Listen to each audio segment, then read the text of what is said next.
আসসালামু আলাইকুম আমার প্রিয় দেশবাসী এবং কলিজার টুকরা প্রবাসী ভাইয়েরা ও বোনেরা, বন্ধুরা, সবাই কেমন আছেন? আশা করি সকলেই ভালো আছেন।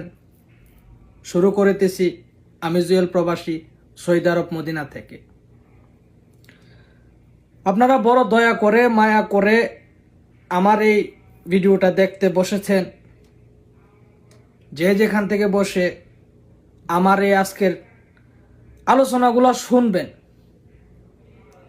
তো তাদের প্রতি রইল আমার ভালোবাসা এবং কি শ্রদ্ধা। তো আজকে অত্যন্ত একটি গুরুত্বপূর্ণ বিষয়ে আমি এই বড় মজলিসের সামনে কিছু কথা বলবো।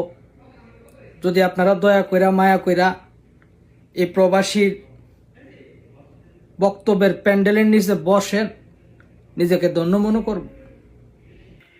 তো বেশি কথা বলবো না, আমার আবার এই যে টিকটক ভিডিও বানাতে হবে, ওইখানে আবার একটা টিকটকের শো আছে, চলে যেতে হবে ওইখানে।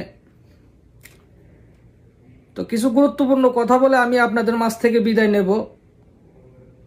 তো আশা করি আপনারা একটু ধৈর্য সহকারে বসবেন এই প্রবাসীর ভিডিওর প্যান্ডেলে।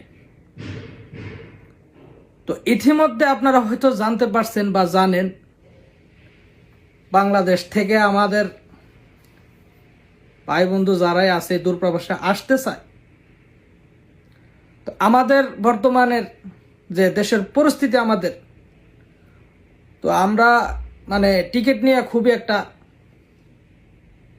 বিভ্রান্তির মধ্যে পড়ে গেছি। তো দেখেন আমরা কোন দেশে বসবাস করি, যে জায়গায় 60,000, 70,000, 45,000 টাকা বিমানের ভাড়া ছিল, তো আজকে আমাদের দেশ উন্নত হওয়ার কারণে, মার্কিন যুক্তরাষ্ট্রের মতো হওয়ার কারণে আমাদের দেশের আজকের টিকিট এই প্রবাসে আসতে হইলে মাত্র 1.5 লাখ। জবানটা বন্ধ রাখবেন না, সবাই মারহাবা কর।